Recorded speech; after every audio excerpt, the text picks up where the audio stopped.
Bismillahirrahmanirrahim. Assalamualaikum warahmatullahi wabarakatuh. Saya Anjas Ripaldi, calon guru penggerak angkatan 11. Di dalam pendidikannya saya dibimbing oleh fasilitator Ibu Dede Yeti Seminar MPD dan pengajar praktik Ibu Depi Zugiantari SPD. Video kali ini saya akan memaparkan koneksi antara materi modul 2.2 pembelajaran sosial dan emosional. Di bagian pertanyaan pemantik yang pertama, yaitu apa kesimpulan tentang perubahan pengetahuan, keterampilan, sikap sebagai pemimpin pembelajaran setelah mempelajari pembelajaran sosial dan emosional. Berdasarkan pertanyaan tersebut, tentunya sebagai guru sangat penting mempelajari materi tentang pembelajaran sosial dan emosional agar dapat memahami, menghayati, dan mengelola emosi, kesadaran diri, menetapkan dan mencapai tujuan yang positif, manajemen diri, merasakan dan menunjukkan empati kepada orang lain, kesadaran sosial, membangun dan mempertahankan hubungan yang positif, keterampilan berelasi, serta membuat keputusan yang bertanggung jawab. Pengambilan keputusan yang bertanggung jawab. Hal ini sesuai dengan 5 kompetensi sosial dan emosional yang harus dimiliki oleh guru.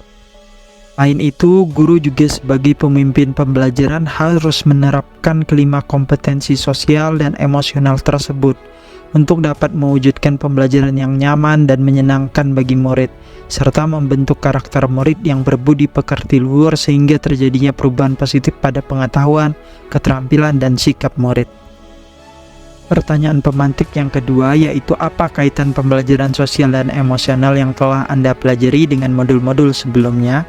Berdasarkan pertanyaan itu, pembelajaran sosial dan emosional lebih menitik beratkan pada pencapaian nilai-nilai budi pekerti yang dapat melatih anak untuk memiliki kesadaran diri sesuai dengan filosofi Ki Hajar Dewantara. Pembelajaran sosial dan emosional merupakan pembelajaran yang dilakukan secara kolaboratif oleh seluruh komunitas sekolah. Hal ini sesuai dengan nilai dan peran guru penggerak yang bersifat kolaboratif.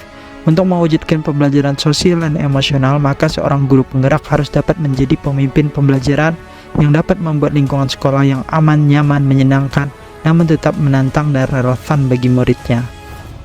Kemudian, pembelajaran sosial dan emosional dapat terwujud jika seseorang guru penggerak memiliki visi yang dapat menciptakan perubahan budaya positif sehingga dapat menghasilkan anak didik yang berkarakter. Serta pembelajaran sosial dan emosional sangat erat kaitannya dengan pembelajaran berdiferensiasi, karena satu sama lain menekankan pada kebutuhan belajar anak yang harus dipenuhi agar menghasilkan murid yang bertanggung jawab. Selain itu, seluruh modul tentunya saling berkaitan untuk mewujudkan pembelajaran yang berpihak pada murid dan sesuai dengan profil pelajar Pancasila. Serta guru sebagai pemimpin pembelajaran harus menerapkan kelima kompetensi sosial dan emosional agar dapat menciptakan pembelajaran yang nyaman dan menyenangkan bagi murid, serta membantu karakter murid yang berbudi pekerti luhur. Dengan demikian akan terjadi perubahan positif pada diri murid, baik secara pengetahuan, keterampilan, maupun sikap. Belum saya mempelajari modul ini, saya berpikir bahwa pembelajaran sosial dan emosional hanya berkaitan dengan bagaimana mengajarkan anak-anak untuk berinteraksi dengan baik dan mengelola emosi mereka. Saya mengira fokus utamanya adalah pada pengembangan keterampilan sosial yang mendasar, sehingga mereka dapat berhubungan dengan baik dengan teman-teman mereka dengan lebih baik. Namun setelah mempelajari modul ini, ternyata pembelajaran sosial dan emosional jauh lebih mendalam dan kompleks.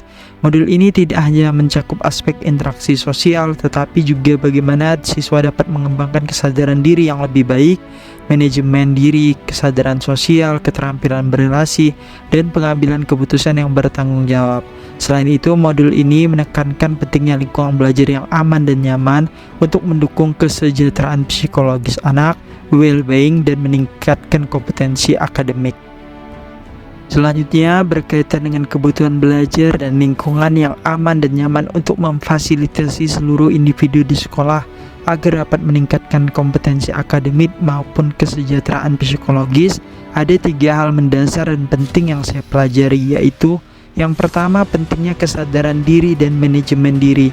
Dalam hal ini, dapat memahami emosi dan mengelola diri serta motivasi diri adalah langkah pertama untuk menciptakan individu yang seimbang dan siap untuk belajar.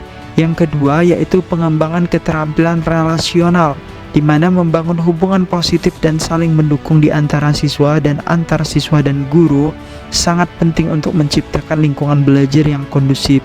Serta yang ketiga yaitu pengambilan keputusan yang bertanggung jawab, di mana dalam hal ini dapat mengajarkan siswa untuk membuat keputusan yang baik dan bertanggung jawab tidak hanya mempengaruhi kehidupan pribadi mereka, akan tetapi juga menciptakan suasana kelas yang lebih harmonis dan produktif. Selanjutnya, perubahan yang akan saya terapkan di kelas dan sekolah.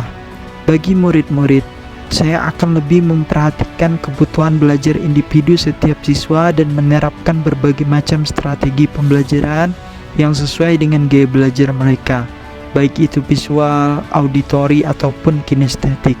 Selanjutnya, saya juga akan mengintegrasikan kegiatan yang berfokus pada pengelolaan emosi, seperti sesi mindfulness atau kegiatan reflektif yang membantu siswa mengenali dan mengelola perasaan mereka.